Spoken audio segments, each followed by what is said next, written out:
이미 승리한 싸움을 싸우는 법이라는 제목으로 요한계시록 12장 본문을 가지고 말씀을 나누겠습니다. 네, 가을 특별 새벽 기도 넷째 날입니다. 우리 육체적으로는 가장 피곤한 날이실 텐데요. 우리의 육신의 피로를 이기기도 남는 정말 하나님의 특별한 은혜가 말씀과 기도 가운데 우리 사랑하는 성도님들에게 넘치시기를 축복합니다. 우리는 지난 며칠 동안 우리 요한계시록 말씀을 이렇게 한 장씩 묵상하면서 왔거든요. 1장에서 촛대 사이, 바로 교회라고 말씀드렸죠. 7 촛대 사이 거니시면서 그 고난 가운데 있는 교회와 함께 하시는 그 어린 양 되시는 예수님을 보았습니다.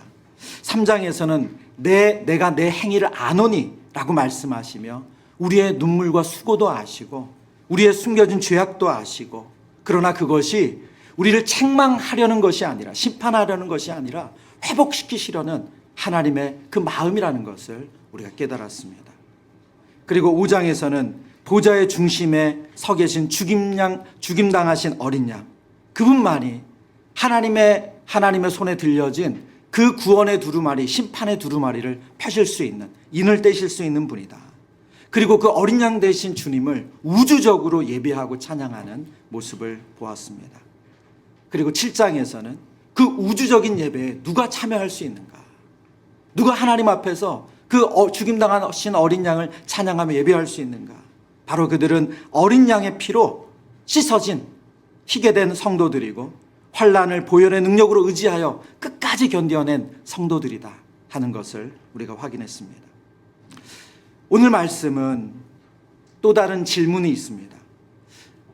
그토록 확실한 승리가 약속되었는데 왜 우리의 오늘은 여전히 눈물이 있고 시험이 있고 고난이 있고 갈등이 가득한가 하는 거예요.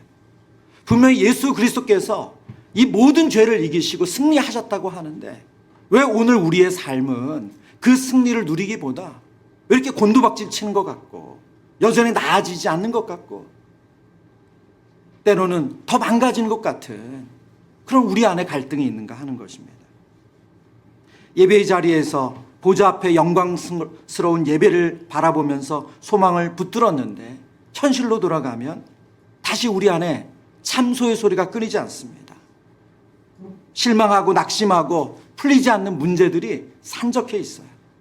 그런 우리 자신을 보게 됩니다. 여러분, 성경도 이 긴장을 숨기지 않아요. 보좌 앞에서는 구원하심이 우리를 구원하신 하나님과 어린 양께 있도다 큰 소리로 찬양을 올렸지만 땅에서는 여전히 그들의 진노의 큰 날이 이르렀으니 누가 능히 서리요 하는 절규가 들려옵니다. 십자가에서 이미 승리가 선포되었는데도 왜 사탄의 참소는 끝나질 않을까요?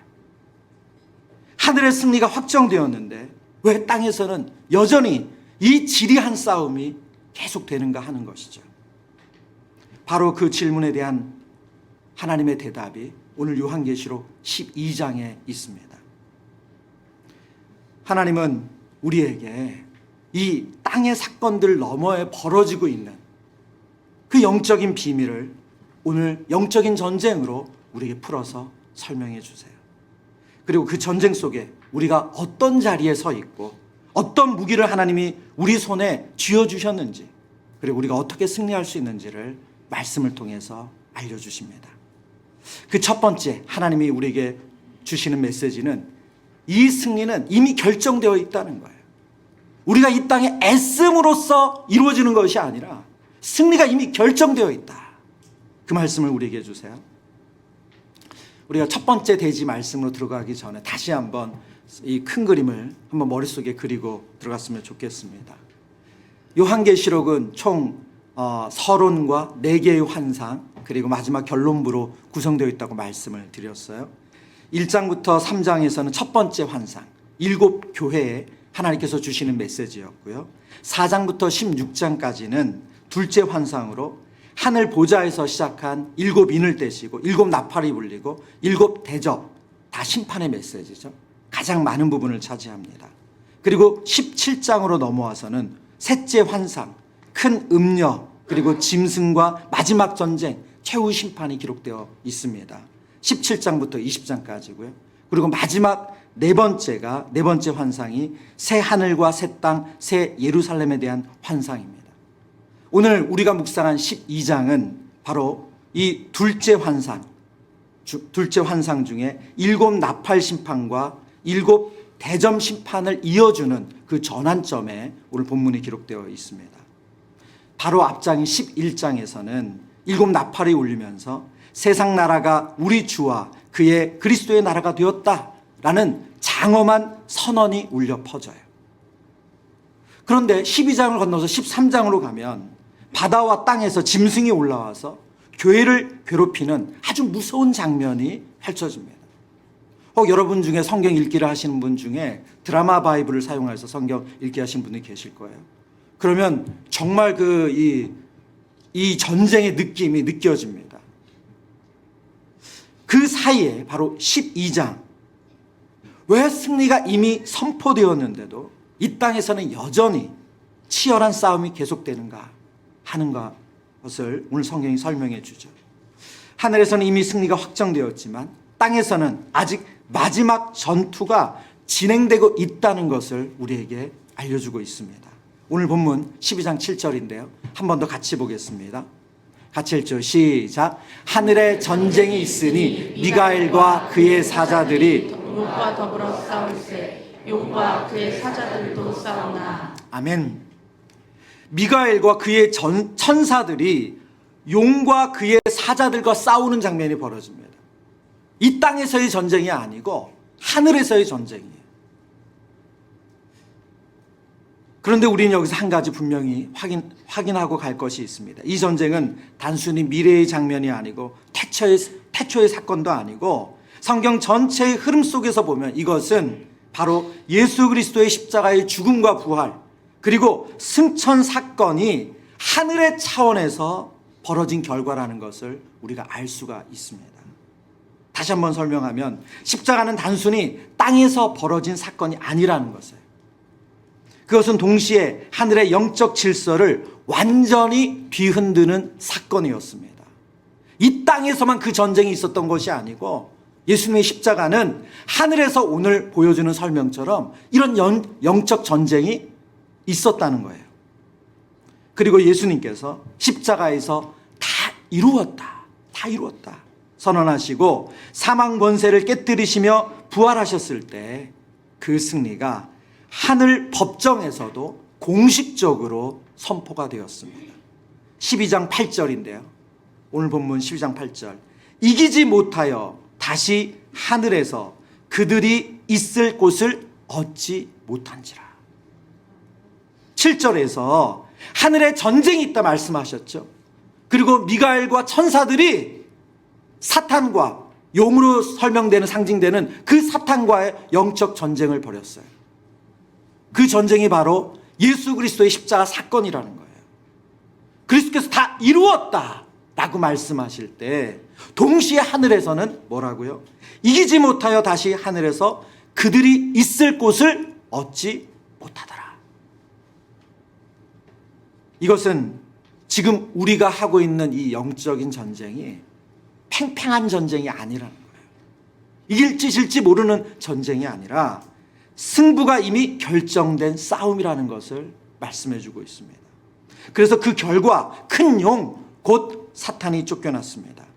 오늘 성경은 12장에 보면 이 사탄에 대해서 4가지의 표현을 하고 있어요. 옛뱀, 마귀, 사탄, 온 천하를 꾀하는 자. 그러나 10절은 그의 본질적인 활동을 이렇게 설명합니다. 12장 10절인데요. 12장 10절. 내가 또 들으니 하늘에 큰 음성이 있어 이르되 이제 우리 하나님의 구원과 능력과 나라와 또 그의 그리스도의 권세가 나타났으니 우리 형제들을 참수하던 자, 곧 우리 하나님 앞에서 밤낮 참수하던 자가 쫓겨났고, 여러분 12장을 보면 계속 반복해서 쫓겨났다 말씀하세요. 이 전쟁은 이미 승리가 결정됐다는 거예요. 그런데 그 사탄에 대해서 오늘 10절에 보면 우리 형제들을 참수하던 자래요. 옛뱀, 마귀, 온 천하를 꾀하는 자, 사탄이라고 불리는 그가 하는 가장 강한 전술이 뭐냐, 전략이 뭐냐? 바로 참소라는 거예요. 여기서 쓰인 단어가 카테고레오라는 단어거든요. 이 단어는 법정에서 검사처럼 조목조목 죄목을 나열하면서 고발한다는 뜻을 가지고 있습니다. 단순히 그냥 험담하는 게 아니라는 거예요. 헐뜯는 말을 하는 게 아니라 하늘의 법정에서 우리의 죄를 근거로 공식적으로 고발하는 그런 장면인 거죠. 여러분, 이 장면을 우리에게 성경이 아주 구체적으로 보여준 그런 사건과 모습이 하나 있어요. 욥기입니다. 욥기 1장 2장에 보시면 사탄이 하나님 앞에서 욥을 고발하죠. 뭐라고 고발합니까? 욥이 하나님을 경외하는 것은 이유가 있어서 그렇습니다. 축복을 거두시면 그는 하나님을 저주할 겁니다. 욥에게 그 많은 축복을 주셨으니 욥이 그런 어려움 당해도 하나님 원망하지 않는 겁니다. 욥의 마음이 순수하지 않다는 거죠. 마치 검사가 증거를 들이밀며 하나님의 백성을 무너뜨리려 했던 그 모습을 이 욥기에서 보여주죠. 요한계시록이 말하는 사탄은 참소자입니다. 밤낮으로 우리의 허물과 실패를 끊임없이 들추어냅니다. 이 사람은 하나님의 자녀가 될 자격이 없다. 여러분, 우리 마음에 자꾸 그런 마음을 들게 하지 않아요? 너가 그러고도 하나님 자녀냐? 율법의 기준 앞에서 우리는 단 한마디도 변명할 수가 없어요. 변명할 수 없는 피고석에 앉아 있습니다. 그러나 상황이 달라졌어요. 예수 그리스도의 십자가 보혈이 우리의 모든 죄값을 단번에 완전하게 치러 주셨습니다. 여러분, 이것이 중요해요. 예수 그리스도의 십자가 사건은 우리의 죄의 값을 단번에 완전히 해결해 주셨어요. 참소자가 검사의 역할을 해야 되는데 이제는 그 법적 지위가 완전히 박탈됐어요. 더 이상 그는 우리를 고소할 아무 근거가 없습니다. 십자가는 단순히 저와 여러분의 그냥 죄를 사해 주셨다, 그런 우리에게 그런 의미가 아니라 우리를 밤낮으로 고발하던 원수를 법정에서 몰아냈다는 거예요. 이것이 오늘 우리가 붙들어야 할 첫 번째 진리입니다. 여러분, 우리의 영적 싸움의 무대가 바뀌었어요. 우리는 더 이상 두려움에 떠는 피고석에 앉아있는 그런 사람들이 아니라는 거예요. 이미 승리하신 왕의 군사로 왕의 승리를 선포하는 하나님의 자녀로 싸운다는 것입니다. 우리의 신분은 하늘에서 확정되었습니다. 그러면 그렇다고 해서 이제 싸움이 끝난 것인가? 여러분이 구원에 대한 이야기를 들으실 때 한 번쯤 들어보셨을 내용이 하나가 있어요. 이미와 아직입니다. 이미와 아직. 예수 그리스도 이 땅에 오실 때 하나님의 나라가 임했어요. 그래서 이미 임했습니다. 그러니까 우리가 천국을 이야기하면 우리는 장소적인 개념으로 우리가 가서 누릴 천국, 그 천국도 분명히 있습니다. 그러나 천국은 장소적인 개념에만 머물지 않죠. 예수 그리스도의 통치, 하나님의 통치가 임하는 곳이 천국이고 하나님 나라입니다. 그래서 그리스도께서 이 땅에 초림하실 때 하나님의 나라가 이미 임했어요. 그런데 아직 완성되지는 않았어요. 여러분, 잠 깨시라고 영어로 한번 해볼까요? Already not yet. 이미 임했지만 아직 완성되지는 않았어요. 승리는 이미 하늘에서 확정되었지만 그 완전한 성취는 주님의 재림의 때에 드러납니다. 따라서 지금 우리의 싸움은 결과를 모르는 채 하는 불안한 전투가 아니라는 거예요. 결과가 이미 결정된 상태에서 마지막 과정을 치르는 싸움입니다. 그렇다면 당연히 이런 질문이 생기죠. 왜 승리가 확정되었는데 내 삶은 이렇게 고단한가? 왜 이렇게 계속 넘어지고 엎치락뒤치락 하는가? 우리가 겪는 고난과 시험은 결코 우리의 승리가 흔들린다는 것이 아니에요. 여러분, 저는 말씀을 준비하면서 이 대목을 묵상하는데 너무 은혜가 되더라고요. 여러분, 우리가 이 땅에서 엎치락뒤치락 한다고 해서 승리가 흔들리고 있는 증거가 아니라는 것입니다. 오히려 이 땅에서 우리가 당하는 고난, 우리의 엎치락뒤치락은 우리가 의지할 것이 오직 보혈의 은혜밖에 없다, 죽임당하신 어린 양의 승리밖에 없다 하는 것을 철저히 하나님께서 깨닫게 하시는 거예요. 고난은 그런 의미에서 우리를 단련시키는 훈련장이고 길을 잃지 않고 보혈의 샘으로 돌아오게 하시는 하나님의 사인이 됩니다. 새벽기도 마치고 가시면서 정말 기쁨과 감사가 넘치는 그런 성도님들도 계시겠지만 한편으로 여전히 해결되지 않는 머리가 복잡한 일들로 인해서 우리의 마음을 되게 동요케 하는 일들이 있죠. 그리고 그 안에 사탄은 끊임없이 우리를 참소해요. 기도한다고 뭐가 달라지냐. 어제도 넘어졌는데 넌 또 실패할 거야. 내가 드리는 예배는 위선이야. 이 끈질기고 집요한 속임수에 얼마나 우리가 많이 시달립니까? 그럴 때마다 오늘 성경이 기억하라고 말씀하시는 거예요. 하늘에서 이미 패배해서 쫓겨난 자의 마지막 발악이고 거짓말이라는 거예요. 물론 우리가 흔들릴 수 있습니다. 우리가 넘어지기도 해요. 그러나 그렇다고 해서 하나님 주시는 승리가 바뀌는 것이 아니라는 거예요. 대신 그때마다 우리가 붙들 것은 무엇입니까? 바로 예수님의 오늘 성경이 보여주신 그 죽임당하신 어린 양의 승리예요. 사탄이 우리를 참소할 때 우리는 사탄에게 그렇게 말할 수 있어야 됩니다. 너는 나의 어제를 말하지만 나는 나의 모든 죄를 덮으신 예수 그리스도의 보혈을 말한다. 나는 더 이상 나는 더 이상 정죄 아래 있지 않다. 오늘 찬양하시면서 그렇게 노래하지 않았습니까? 난 주보혈 아래 있네. 난 주보혈 아래 있네. 원수의 어떠한 공격이 나에게 달려와도 난 더 이상 넘어지지 않네. 난 주보혈 아래 있네. 여러분, 우리의 부르는 찬양의 이 가사가 공허한 메아리가 아니라는 거예요. 이미 결정된 승리를 우리는 싸우고 있습니다. 그러므로 검사처럼 법정에서 우리를 고소하던 사탄은 쫓겨났고 우리의 신분은 죄인이 아니라 하나님의 자녀로 바뀌었습니다. 그러므로도 불구하고 우리가 이 싸움을 계속하고 있어요. 그게 두 번째 내용이거든요. 그럼 이 싸움의 의미는 무엇인가? 왜 우리는 이 지리한 싸움을 하고 있는가? 두 번째, 아직 계속되는 싸움. 12장 12절에서 이 말씀을 보면서 우리 설명하겠습니다. 요한계시록 12장 2절입니다. 같이 읽죠. 그러므로 하늘과 그 가운데 거하는 자들은 즐거워하라. 그러나 땅과 바다는 화 있을진저 이미 마귀가 자기의 때가 얼마 남지 않은 줄 알므로 크게 분내어 너희에게 내려갔음이라 하더라. 아멘. 여러분, 참 말씀 안에 답이 있다는 것을 우리가 성경을 묵상하면 묵상할수록 깨닫게 됩니다. 하늘에서 승리의 축제가 열리는데 왜 땅에서는 여전히 화가 선포되는가? 여전히 우리 안에 이 전쟁은 끝나질 않는가? 여기에 오늘 우리가 붙들어야 될 중요한 영적 원리를 말합니다.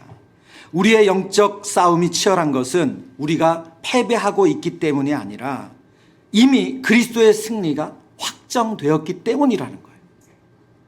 여러분, 이 해석이 중요합니다. 우리가 오늘 이 땅에서 죄와 싸우고 갈등하고 넘어지고 다시 일어나는 이 일은 우리가 지금 지고 있어서가 아니라 이미 하나님께서 그 승리를 확정하셨기 때문에 우리가 그 싸움을 하고 있는 것이라는 거예요. 왜 그럴까요? 지금 사탄이 마지막 발악을 하는 거래요. 오늘 12장 12절 뭐라고 말했습니까? 자기의 때가, 우리 본문 한 번 더 보여주시겠어요? 네. 그 다음 구절 보면 이는 마귀가 뭐라고요? 자기의 때가 얼마 남지 않은 줄을 알므로. 자기의 때가 얼마 남지 않은 줄을 알므로. 지금 재판장에서 졌어요. 끝났어요. 패소했어요. 더 이상 하늘법정에서 우리를 고발할 수 없게 되었습니다. 그러니 그가 할 수 있는 유일한 일은 이 땅에서 내려와 승리하신 주님의 백성을 괴롭히는 것이라는 거예요. 그것도 시간이 얼마 남지 않았다는 사실을 알기 때문에 마치 구석에 몰린 맹수처럼 더 거칠게 발악하는 것이라는 거예요. 그렇다면 옛뱀, 마귀, 우리를 넘어뜨리려는 참소하는 자는 어떻게 우리를 공격합니까? 사단이 우리에게 쓰는 영적 전쟁에 두 가지의 전선이 있어요. 첫 번째는 외부 전선입니다. 우리가 믿음을 지키려 할 때 세상이 우리에게 가하는 외부적인 조롱, 핍박, 불이익이 바로 그런 것들이죠. 이는 우리가 그리스도께 속해 있다는 반증이에요. 영광스러운 증거입니다. 원수가 우리를 두려워한다는 점입니다. 제가 간혹은 아니지만 종종 그럴 때가 있습니다. 정말 이렇게 주어진 사역을 감당하고 또 하나님 은혜 주실 거라고 믿으면 사역을 감당할 때 갑자기 그게 육체적이든 아니면은 환경적이든 예상치 않은 일이 터질 때가 있어요. 그러면 제게 주어진 사역에 집중할 수 있는 게 아니라 마음이 거기 쏠리겠죠. 몸에 쏠리든지 아니면은 제게 주어진 어떤 환경에 쏠리든지 마음이 분산되잖아요. 그러면 정말 막 은혜 가운데 뭔가 으쌰으쌰 하고 있다가 갑자기 너무 이렇게 푹 가라앉을 때가 있어요. 여러분 그럴 때 없으세요? 여러분 그런데 그때 피식 웃음이 나올 때가 있습니다. 늘 그렇진 않습니다. 늘 그렇게 여유있진 않아요. 그게 뭐냐? 바로 이렇게 생각이 되는 거죠. 아, 이게 사단의 진짜 영적인 공격이구나. 갑자기 멀쩡하던 옆구리가 너무 아픈 것 같아. 통증이 느껴져. 대상포진인가? 막 이런 마음이 들 때가 있잖아요.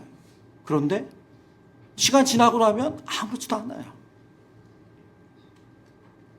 대단한 일이 일어난 것처럼 무슨 이야기가 들려오는데 알고 보면 아무것도 아니에요. 외부적인 전선이죠. 사단이 우리가 하나님의 자녀로서 승리하는 것, 이 땅에서 하나님의 나라를 누리는 것을 그토록 싫어해요. 그래서 우리를 계속해서 두렵게 하고 염려케 하고 근심케 해요. 이것을 베드로 사도는 불시험이라고 했어요. 베드로전서 4장 12절 말씀인데요. 우리 같이 읽겠습니다. 시작. 사랑하는 자들아, 너희를 연단하려고 오는 불시험을 이상한 일 당하는 것 같이 이상히 여기지 말고 오히려 너희가 그리스도의 고난에 참여하는 것으로 즐거워하라고 말씀합니다. 오히려 너희가 그리스도의 고난에 참여하는 것으로 즐거워하래요. 이는 그의 영광을 나타나실 때에 너희로 즐거워하고 기뻐하게 하려 함이라. 사단은 우리에게 이런 불시험 같은 일을 생기게 함으로 우리에게 주시는 승리를 우리가 오해하게 해요. 아, 나 이긴 게 아니구나. 나 지금 지고 있구나. 나 자칫하다가 완전히 망하는구나. 이렇게 두려움을 주게 한다는 거예요. 말하면 법정에서 여러분이 죄 없음이 판결이 끝났어요. 근데 그거를 자꾸 우리에게 모르게 하는 거예요. 최종 선고 기일까지 그 남아있는 기간에 발악을 하는 거예요. 끊임없이 속인다는 거예요. 그러나 사탄이 사용하는 또 다른 전선이 하나 있는데요. 이것은 정말 교묘합니다. 바로 우리의 죄의 성을 부추기는 싸움이에요. 여러분, 저와 여러분 안에는 하나님의 자녀가 되었음에도 불구하고 죄된 본성이 여전히 있어요. 예수 그리스도가 주인 되셔서 그것이 다스려지는 거지 그 죄된 본성이 사라지질 않아요. 사탄이 그것을 계속해서 충동질하는 거예요. 우리 안에 해결되지 않는 분노, 우울함, 억울함, 자기 연민, 열등감, 탐욕, 교만한 마음, 사탄에게는 이것들이 우리를 무너뜨리는 너무나도 좋은 통로예요. 계속 그걸 부추겨요. 조금 뭐가 잘 되는 것 같으면 우리의 약점을 너무 잘 알기 때문에 교만하게 만들어요. 그리고 또 반대로 어떤 분에게는 기질적으로 우울함이 있기 때문에 자꾸 냉소적으로 가게 해요. 정말 이게 잘 되겠어?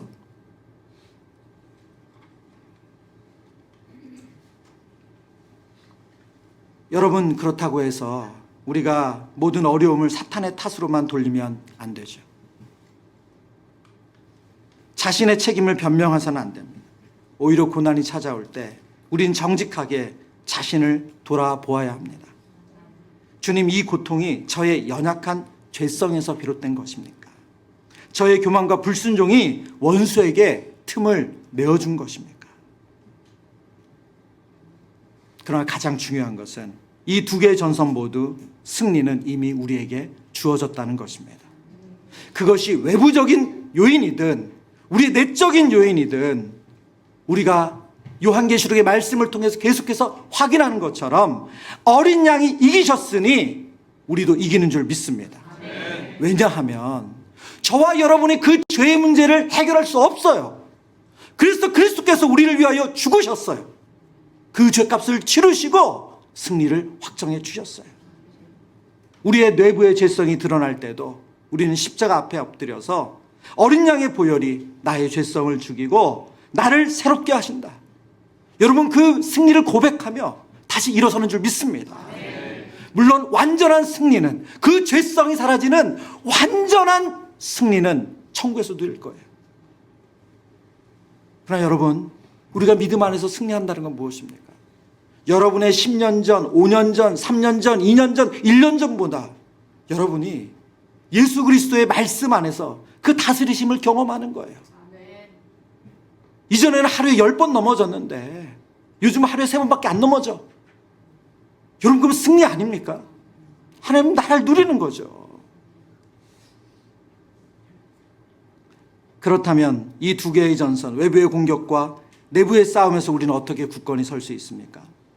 여기서 하나님께서 우리에게 주신 강력한 방어 진지가 있어요. 그것은 바로 우리가 홀로 싸우는 싸움이 아니라는 거예요. 이 전쟁의 본질은 개인전이 아닙니다. 팀전이에요. 바로 우리 공동체의 싸움이라는 거예요. 말씀을 볼까요? 요한계시록 12장 10절. 12장 10절 보세요. 내가 또 들으니 하늘에 큰 음성이 있어 이르되 이제 우리 하나님의 구원과 능력과 나라와 또 그의 그리스도의 권세가 나타났으니.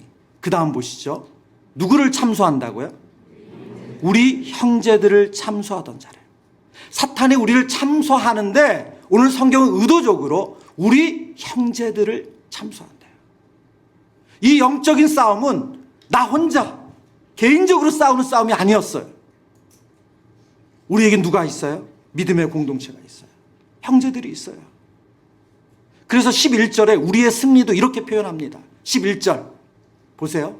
또 우리의 형제들이 어린 양의 피와 자기들이 증언하는 말씀으로써 그를 이겼으니. 누가 이겼어요?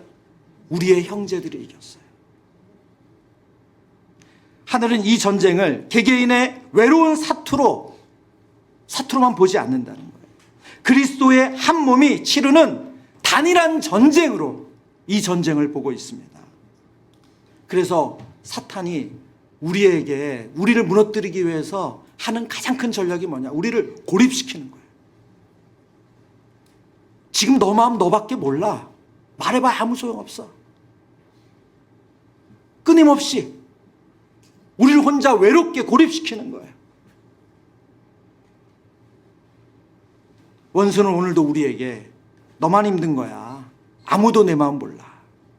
이 거짓말로 우리를 하나님께서 허락하신 가정의 공동체 안에서 또 우리 신앙의 공동체 안에서 우리를 분리시킵니다. 여러분, 그러나 그렇지 않죠. 오늘 성경이 우리에게 분명히 말씀하고 있습니다. 우리가 함께 모일 때, 내 믿음이 연약해졌을 때 우리 사랑하는 지체들의 찬양과 예배의 모습이 우리에게 승리를, 우리에게 힘을 북돋아주는 줄 믿습니다.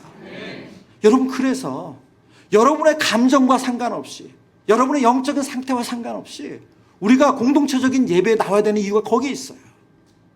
기도할 힘도 없고 말씀도 안 믿어지고 지난 한 주간 한 번도 경건 생활을 못했다 할지라도 우리가 주일 예배에 나와서 정말 우리 성도들과 함께 찬양하고 예배하는 그 시간을 통해서 성령께서 우리를 붙돋아 주세요. 붙돋아 주세요. 내가 기도할 힘조차 없을 때 나를 위해 울어주는 중보 기도자들의 기도가 하늘의 보좌를 움직입니다. 여러분, 그럴 때 있지 않으세요? 나는 정말 기도가 안 나와요. 나는 지금 점점 나락으로 이렇게 까무러치는 것 같아요. 근데 놀랍게 우리의 마음과 생각이 지켜지는 그런 놀라운 은혜를 누릴 때가 있어요. 왜 이런 일이 일어납니까? 여러분을 위해서 기도하는 지체들이 있다는 거예요. 교회를 위해서 끊임없이 기도하는 중보자들이 있습니다. 여러분, 그 은혜를 우리가 누리며 신앙생활을 하고 있어요. 사랑하는 성도 여러분, 오늘 이 말씀을 붙들고 여러분의 고난을 새롭게 해석하는 은혜가 있으시길 축복합니다. 물론 고난의 해석은 참 복잡하고 어려워요. 단순하지 않습니다. 그러나 고난은 사탄의 승리가 아니라 그리스도의 승리가 너무 확실하다는 증거라는 거예요. 우리의 싸움은 고난의 원인을 변명하는 것이 아니라 어떤 종류의 싸움이든 어린 양의 능력으로 이겨내는 거룩한 과정인 줄 믿습니다. 그러므로 우리는 고난 속에서도 담대히 선포할 수 있어야 합니다. 주님, 제 고난이 패배의 흔적이 아니라 이미 이기신 어린 양의 승리를 드러내는 영광의 훈장이 되게 하여 주옵소서. 그리고 마지막으로 우리 하나님께서 이 영적 전쟁에서 승리할 수 있는 우리에게 무기를 주셨다고 말씀하세요. 요한계시록 12장 11절입니다. 12장 11절. 또 우리의 형제들이 어린 양의 피와 자기들이 증언하는 말씀으로써 그를 이겼으니 그들은 죽기까지 자기들의 생명을 아끼지 아니하였도다. 여러분, 세 가지의 무기를 발견하셨습니까? 예, 여기 우리 학생들 오셨는데 논술하는 우리 생각으로 찾아보세요. 예, 우리 세 가지의 승리 뭐가 있습니까? 훌륭하세요. 네, 지금 이 몽롱한 시간에 찾으셨어요. 첫 번째, 두 번째는 뭘까요? 맞습니다. 증언하는 말씀. 마지막까지 찾으면 합격. 맞습니다. 어느 분이세요? 네, 수석하셨습니다. 자기들의 생명을 아끼지 않는 이 세 가지가 하나님께서 주신 영적 전쟁을 승리하는 무기라는 거예요. 우리 찾으신 대로 함께 볼까요? 첫 번째, 어린 양의 피입니다. 우리가 계속해서 반복적으로 말씀을 통해서 확인해 왔어요. 우리 형제들이 어린 양의 피로 사탄을, 우리의 참소하는 자를 이겼대요. 우리가 전쟁에 승리하는 것, 영적인 전쟁에 승리하는 것은 우리의 애씀이 아니에요. 우리의 선함이 아니에요. 여러분, 그리스도의 보혈의 능력밖에 없습니다. 우리의 착함은 어제는 착했지만 오늘은 정말 다른 사람이 될 수 있잖아요. 우리의 노력은 어제는 100%였는데 오늘은 10%가 될 수 있어요. 우리를 승리케 하는 것은 우리를 위해 십자가에서 죽으신 그 어린 양의 피밖에 없습니다. 그래서 사탄이 우리를 끊임없이 참수하고 공격할 때마다 그리스도의 십자가를 붙드는 거예요. 그분이 이기셨다. 나의 죄를 깨끗하게 하셨다. 나의 연약함을 다 아시면서도 날 사랑하신다. 두 번째 무기는 증언하는 말씀입니다. 어린 양의 피가 우리를 의롭게 하셨다는 것을 우리가 그 진리를 머리로 아는 것과 그 능력을 살면서 누리는 것은 다른 이야기죠. 근데 이 증언하는 말씀은 그것을 삶에서 누리는 거예요. 이것은 단순히 성경 말씀을 암송하는 것이 아니라 사탄의 거짓말이 우리의 심장을 파고들 때 하나님의 살아있는 말씀으로 응전하는 것입니다. 여러분, 우리 모두에게 약한 부분이 있지 않습니까? 어떤 분은 그 불안한 마음이 늘 그분을 흔들게 하는 분이 있어요. 어떤 분에게는 경제적인 문제, 통장의 잔고가 그것이 그분을 확 무너뜨리게 하는 것일 수 있어요. 어떤 분에게는 병원에 검사를 다녀오고 난 그런 건강에 대한 이런저런 증상이 무너뜨리는 것일 수 있습니다. 여러분, 원수는 바로 그 지점에서 우리에게 그 불안함을 주는 거예요. 너 안 돼. 너 했어봐야 안 돼. 너 실패할 거야. 이 고통 끝나지 않을 거야. 거짓의 화살을 끊임없이 쏘아댑니다. 그 속상이 들려올 때마다 우리는 침묵해서는 안 됩니다. 제가 전에도 말씀 중에 간증한 적이 있지만 저에게 이런 사탄의 불화살이 올 때마다 제가 방어하는 말씀이 있어요. 빌립보서 4장 6절 7절입니다.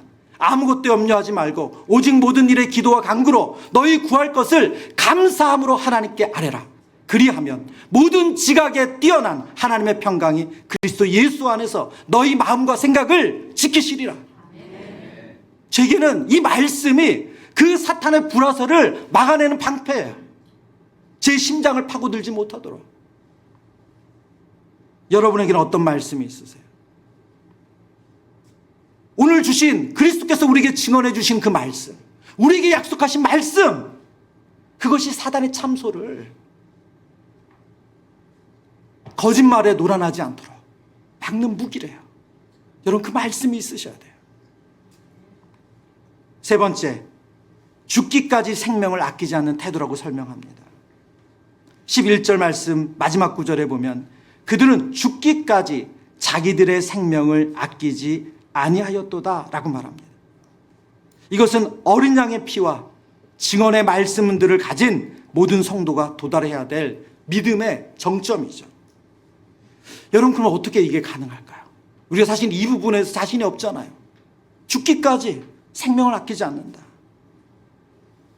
근데 이것이 가능한 근원적인 이유가 있어요. 왜냐하면 우선순위가 바뀌었기 때문에. 예수 그리스도께서 우리의 주인이 되실 때, 우리의 구원자가 되실 때, 우리의 왕이 되실 때 우리는 삶의 우선순위가 바뀌었어요. 죄된 본성은 늘 나예요. 나밖에 없어요. 나를 위해서, 내 가정을 위해서. 그런데 이제 우리의 우선순위는 그리스도를 위하여, 하나님의 영광을 위하여예요. 여러분, 그래서 우리의 생명을 아끼지 않는 일이 가능한 거예요. 그 일이 가능한 거예요. 저와 여러분이 이 작은 순종과 승리를 이미 누리고 있습니다. 여러분, 이 새벽에 뭘 보려고 이 자리에 나오셨어요? 여러분, 잠 2-3시간 더 자는 게 여러분 건강에 좋지 않습니까?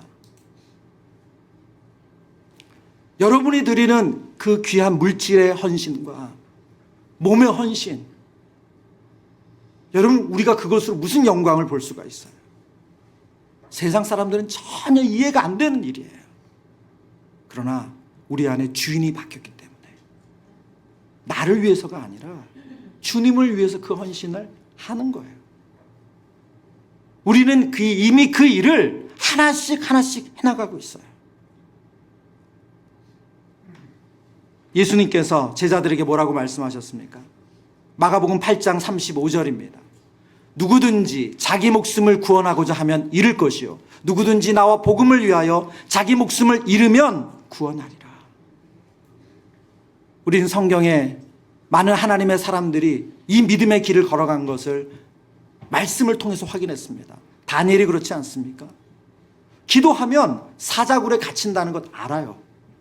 그런데도 창을 열고 늘 하던 대로 기도하죠. 오늘 말씀대로 아닙니까? 그들은 죽기까지 자기 생명을 아끼지 아니하였다.